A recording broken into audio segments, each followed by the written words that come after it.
नमस्कार, स्वागत है आप सभी का। मैं हूं आपके साथ विद्यासागर। आज जो बहुत ही महत्वपूर्ण बातें लेकर हम आप सबके बीच आए हैं महाराष्ट्र की राजनीति में, जैसे कि हर किसी को ये पता है कि वहां पर सरकार गिर चुकी है।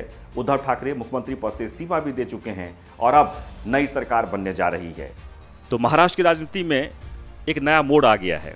देवेंद्र फडणवीस नहीं बल्कि एकनाथ शिंदे महाराष्ट्र के मुख्यमंत्री बनने जा रहे हैं। 2.5 साल पहले जो देवेंद्र फडणवीस ने रात को यानी रात के अंधेरे में शपथ ली थी आनन फानन में एनसीपी के साथ, यानी उन्होंने भी बेमेल गठबंधन की कोशिश की और कोशिश के साथ उन्होंने मुख्यमंत्री भी बने, यानी कुछ 80 घंटे के लिए मुख्यमंत्री बने थे दोबारा।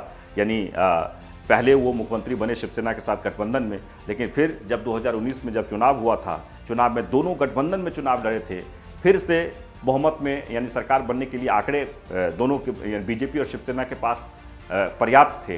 लेकिन इसके बावजूद अचानक से शिवसेना ने कहा कि नहीं, अब मुख्यमंत्री हम बनेंगे, यानी कि मुख्यमंत्री पद को लेकर जो लड़ाई शुरू हुई उसके बाद ये गठबंधन टूट गया। लेकिन बात बन ही रही थी शिवसेना, एनसीपी और कांग्रेस के बीच। लेकिन उस बीच अचानक से देवेंद्र फडणवीस ने अजीत पवार से बात करके कुछ विधायकों के समर्थन की लिस्ट लेकर के और फिर राज्यपाल के पास जाकर उन्होंने समर्थन दिखाया और मुख्यमंत्री पद की शपथ ले ली। लेकिन शरद पवार के मजबूती के कारण अजीत पवार की एक नहीं चली और जो भी विधायक समर्थन दिए हुए थे, जो उनके पाले में थे, एक एक करके फोन गया और सब वापस लौट गए और 80 घंटे के भीतर देवेंद्र फडणवीस इस्तीफा उनको देना पड़ा, देवेंद्र फडणवीस को इस्तीफा देना पड़ा। अब सवाल यह है कि इस्तीफा देने के बाद शिवसेना जो पहले से रणनीति वहाँ बन रही थी, एनसीपी, कांग्रेस और शिवसेना, जो पहली बार ऐसा हुआ था कि वो गठबंधन के साथ एक नई सरकार बनने जा रही थी महाराष्ट्र में। बाला साहब ठाकरे जिन्होंने हिंदुत्व के बुनियाद पर शिवसेना को खड़ा किया था, वो हिंदुत्व कहीं ना कहीं बिखर रहा था, क्योंकि ये जो गठबंधन था जिसे पूरे अपने कार्यकाल में यानी अपने समय में बाला साहब ठाकरे कांग्रेस और एनसीपी को कोसते रहे, आज उनके साथ उनके बेटे गठबंधन करने जा रहे थे, मुख्यमंत्री बनने जा रहे थे। बाला साहब ठाकरे का निधन हो चुका है और आपको बता दें कि अब शिवसेना का पूरी तरीके से जो कब्जा है वो उद्धव ठाकरे यानी नेतृत्व कर रहे हैं, वही शिवसेना के अध्यक्ष हैं। लेकिन उसके बाद उनके जो बेटे हैं आदित्य ठाकरे, उनका भी दबदबा है शिवसेना में, क्योंकि पार्टी उनकी है। अब देखिए, अब इसमें दो बातें हैं कि आखिरकार ये जो सरकार गिरी है इसके क्या क्या कारण हैं। एकनाथ शिंदे 21 जून की रात को निकले थे, यानी विधान परिषद का जो चुनाव हुआ था उसमें क्रॉस वोटिंग हुई और क्रॉस वोटिंग के बाद एकनाथ शिंदे 12 विधायकों के साथ अचानक से स्विच ऑफ हो गए, यानी कि वो गायब हो गए। वो गायब होकर कहाँ गए? वो गुजरात के सूरत में चले गए। सूरत में एक होटल में जाकर ठहर गए और ठहरने के बाद अचानक से महाराष्ट्र की राजनीति में भूचाल सा आ गया, तूफान आ गया कि शिवसेना के विधायक यानी टूट गए हैं, शिवसेना टूटती जा रही है। इसके बाद 12 विधायकों के साथ जब वहाँ पहुँचे तो यहाँ से भी कुछ विधायक पहुँचे उन्हें मनाने के लिए, लेकिन जो लोग वहाँ पर जा रहे थे सब एकनाथ शिंदे के साथ हो रहे थे। एक दो नहीं बल्कि आखिरकार ऐसा हुआ कि इसकी संख्या धीरे धीरे बढ़ती गई और जैसे एकनाथ शिंदे को ऐसा लगा कि ये बहुत करीब है, काफ़ी लोग वहाँ से आ रहे हैं, तो वहाँ से वो फिर उड़े और चले गए असम के गुवाहाटी। जैसे कि आप सब लोग जानते हैं इस बात को, हम थोड़ा सा इसलिए इसको डीप में जा रहे हैं, इसलिए विश्लेषण कर रहे हैं ताकि आपको इस बात को समझ में आए कि आखिरकार वहाँ पर सरकार गिरने का कारण क्या रहा है और क्यों ये सरकार गिरी है। और ये हर किसी को जानने बहुत ज़रूरी है और ये देश के अलग अलग राज्यों में जो पॉलिटिकल पार्टी है खासकर उनके लिए एक संदेश है, एक मैसेज है और मैसेज उन जनता के लिए भी है जो जनता वोट करती है, उन्हें भी ये समझने की ज़रूरत है। इसलिए मैं थोड़ा सा डीपली जा रहा हूँ और मैं आपको पूरा घटनाक्रम के बारे में बता रहा हूँ। वहाँ से एकनाथ शिंदे असम गए, असम में बहुत ही आराम के साथ वो रहने लगे। उनके पास बहुत सारे फ़ोन, उद्धव ठाकरे ने भी उनसे बात की, संजय राउत ने बात की, उद्धव ठाकरे की पत्नी ने भी उन्हें फ़ोन किया, लेकिन बात नहीं बनी। वो एकदम अड़े रहे, वो सिर्फ यही बात कहते रहे कि जो हमारा जो बुनियाद है वो हिंदुत्व पे खड़ा है और ये जो गठबंधन है वो ठीक नहीं है, इससे हमारे कार्यकर्ता बिखर रहे हैं, जिसके अगेंस्ट हम चुनाव लड़ रहे हैं, चुनाव जीते हैं, जिन्हें हम कोस के जिनके खिलाफ बोल के उन्हीं के साथ अगर हम खड़े हैं तो वहाँ की जनता हमें क्या कहेगी? जनता स्वीकार नहीं कर पा रही है। बात सिर्फ इतनी नहीं थी, बात ये भी थी कि एकनाथ शिंदे का ये कहना था कि हमारे नेता जो मुख्यमंत्री हैं उद्धव ठाकरे, हमारे लोग, हमारे विधायक उनसे मिल नहीं पा रहे हैं और हर डिपार्टमेंट में आदित्य ठाकरे जो वहाँ कैबिनेट मंत्री हैं महाराष्ट्र में, उद्धव ठाकरे के बेटे हैं, मुख्यमंत्री बनने के कतार में वो भी खड़े हैं, वो उनका दबदबा हर डिपार्टमेंट में चल रहा था। और ये कहीं ना कहीं इन लोगों को नागवार गुजर रहा था, क्योंकि शिवसेना की जब शुरुआत हुई थी, बाला साहब ठाकरे ने एक आइडियोलॉजी के साथ, एक हिंदुत्व के मुद्दे को लेकर उन्होंने शिवसेना की शुरुआत की। और शिवसेना के साथ साथ जितने भी लोग थे उसमें, वो उनके साथ संघर्ष में खड़े थे, यानी कि लगातार संघर्ष कर रहे थे महाराष्ट्र में छत्रप को जगाने के लिए, एक कैडर बनाने के लिए। मी मराठी मानुस, ये जो एक डायलॉग है वो बहुत ही वहाँ पर एक महत्वपूर्ण है, और इसे लेकर धीरे धीरे शिवसेना को खड़ा किया गया। अब सवाल ये उठता है कि शिवसेना में कई बार ऐसा देखने को मिला, जब परिवारवाद के कारण बाला साहब ठाकरे ने भी उस दरमियान, जब वो उनके हाथ में पूरी सत्ता थी, यानी कि शिवसेना उनके हाथ में थी, वही देख रहे थे, उनके भतीजे राज ठाकरे जो बहुत करीब थे उनके, लगातार शिवसेना को उन्होंने बड़े होते हुए देखा।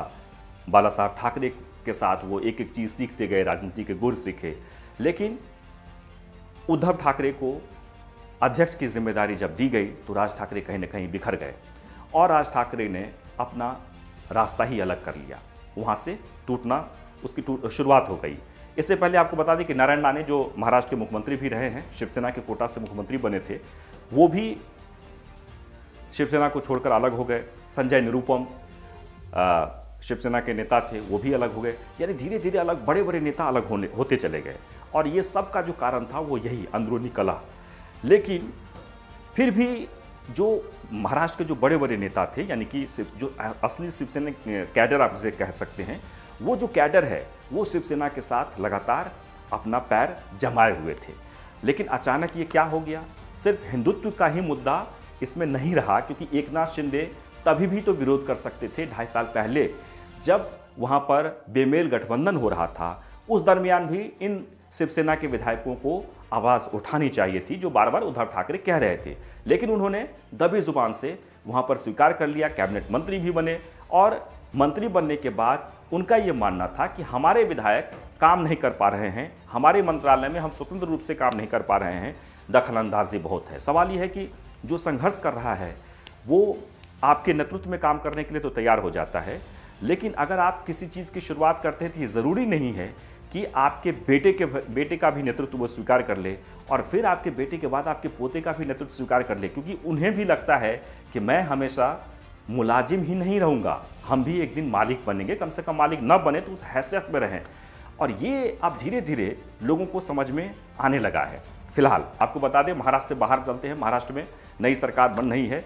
एक बड़ी वजह रही ये परिवारवाद को लेकर, जिसे समझना होगा महाराष्ट्र के लोगों को, शिवसेना के सभी नेताओं को, और उद्धव ठाकरे जी को भी इस बात को समझना होगा कि पार्टी कोई भी तभी तक खड़ी रहती है, बड़ी होती है, जब आप अपने आसपास जो लोग हैं, जो आपके साथ संघर्ष कर रहे हैं, उन्हें भी आपको मजबूती के साथ वो दर्जा देना पड़ेगा, और उन्हें वो सम्मान देना होगा कि आपके पास वो ताकत है। ये नहीं कि आपके बाद आपके बेटे या कोई भी पॉलिटिकल पार्टी को लेकर वहाँ उसका हस्तक्षेप अगर जब भी बढ़ता है तो वहाँ लोगों के दिल को खटकता है, यानी टूटना शुरू हो जाता है। महाराष्ट्र में देवेंद्र फडणवीस की सरकार बन रही है, 1 तारीख को वो शपथ लेंगे, जैसे कि लगातार खबर आ रही है। लेकिन जनता के लिए मैसेज है, मैं थोड़ा सा निकलना चाहता हूँ, आगे बढ़ना चाहता हूँ। कांग्रेस पार्टी का हाल देख लीजिए। कांग्रेस पार्टी एक समय में देश के हर लोग पूछते थे कांग्रेस पार्टी को, हर किसी के दिल में कांग्रेस पार्टी बसती थी। एक से एक धुरंधर बड़े बड़े नेता कांग्रेस पार्टी में हुए। कांग्रेस पार्टी का हाल जो इस वक्त है, जो स्थिति खराब है, आज भी कांग्रेस में सबसे ज़्यादा नेता हैं और हर गांव में उनके कार्यकर्ता हैं। कांग्रेस को फिर से दोबारा रिवाइव किया जा सकता है और देश में एक बहुत बड़ी पार्टी के तौर पर फिर से खड़ा किया जा सकता है, लेकिन तब जब कांग्रेस को भी परिवार से बाहर निकलना पड़ेगा, क्योंकि कांग्रेस के पास बहुत बड़े बड़े नेता हैं जो नेतृत्व संभालने के लिए। देखिए, ये एक बहुत ही समझने की बात है, और ये देश की जनता भी समझें कि आप किसी एक पीढ़ी को अगर स्वीकार कर लेते हैं तो ये ज़रूरी नहीं है कि आप पीढ़ी दर पीढ़ी उसको स्वीकार करते रहें। आपको उससे भी बाहर निकलना पड़ेगा। तभी जो देश के बड़े नेता हैं किसी चीज़ को जब खड़े करते हैं तो उनको ये लगने लगता है कि ये हमारी चीज़ है और ये हमारे पुरखों की ही इस पर अधिकार हमेशा रहेगा, ये गलत है। आगे बढ़ते हैं। चलिए, कांग्रेस की बात हो गई। महाराष्ट्र में एनसीपी भी है, जहाँ बाला साहब शरद पवार, उनकी बेटी सुप्रिया सुले या अजित पवार, पूरे परिवार का ही दबदबा है। इसके अलावा आप चले आइए उत्तर प्रदेश, समाजवादी पार्टी, मुलायम सिंह यादव बहुत बड़े नेता हैं, देश के जाने माने नेता हैं, लेकिन उनके साथ समाजवादी पार्टी में उनके भाई शिवपाल यादव ने भी कंधे से कंधे मिलाकर संघर्ष किया, पार्टी को खड़ा किया, लोगों को एकजुट किया। लेकिन 2012 में जब पूर्ण बहुमत के साथ सरकार बनी तो अचानक से अखिलेश यादव की एंट्री हो गई, अखिलेश यादव मुख्यमंत्री बन गए। ठीक है, सबने स्वीकार भी कर लिया, लेकिन फिर वहाँ पर वही बात आ गई, बात वही ईगो की बातें, कि जो उनके साथ संघर्ष किए हुए हैं वो जल्दी से एक्सेप्ट करने के लिए तैयार नहीं होता। एक्सेप्ट अगर कर भी लेता है तो आपको उस तरीके से व्यवहार करना पड़ेगा या फिर उनको फ्रीडम देना पड़ेगा, नहीं तो फिर वहाँ से विखंडन शुरू होता है। और यही हुआ 2017 में जब विधानसभा चुनाव होने लगा तो एक बड़ा विखंडन, शिवपाल यादव, उनके चाचा ने ही बगावत कर दी और उसका खामियाजा भी भुगतना पड़ा। 50-55 सीटों पर 2017 में सिमट गई समाजवादी पार्टी। लेकिन 2022 के चुनाव में फिर से उन्होंने चाचा को भी साथ लिया, कोशिश की खड़े करने की, तो उसमें एक बढ़ोतरी हुई है, वोट परसेंटेज भी बढ़ा है, लेकिन आगे भी ध्यान रखने की ज़रूरत है। आप बिहार चले जाइए, बिहार में नीतीश जी लगातार मुख्यमंत्री हैं, आरजेडी में लालू प्रसाद यादव एक देश के बहुत बड़े नेता माने जाते हैं, लेकिन उन्होंने आरजेडी की स्थापना की। स्थापना के बाद परिवार से बाहर इस पार्टी को नहीं निकलने दिया गया। बहुत सारे नेता बने उसमें, लेकिन नेता बनने के बाद लोग अलग रास्ता अपना लेते हैं। क्यों? क्योंकि वो जो सम्मान, जो अधिकार जो चाहते हैं वो नहीं मिल पाता है। आप तृणमूल कांग्रेस पार्टी, ममता बनर्जी को ले लीजिए।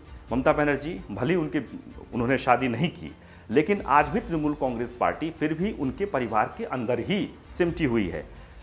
मायावती, बसपा एक बहुत बड़ी पार्टी, कांशीराम ने स्थापना की इस पार्टी की। मायावती के कब्जे में जब ये पार्टी आई तो अब देखिए कि बहुत सारे ऐसे दलित नेता हैं जो छटपटा रहे हैं, लेकिन कहीं ना कहीं उन्हें नेतृत्व नहीं दिया जाएगा, क्योंकि मायावती भी इस पार्टी को हो सकता है कि परिवार तक ही सीमित कर दे, यानी कि परिवार से बाहर नेतृत्व नहीं जा सकता है।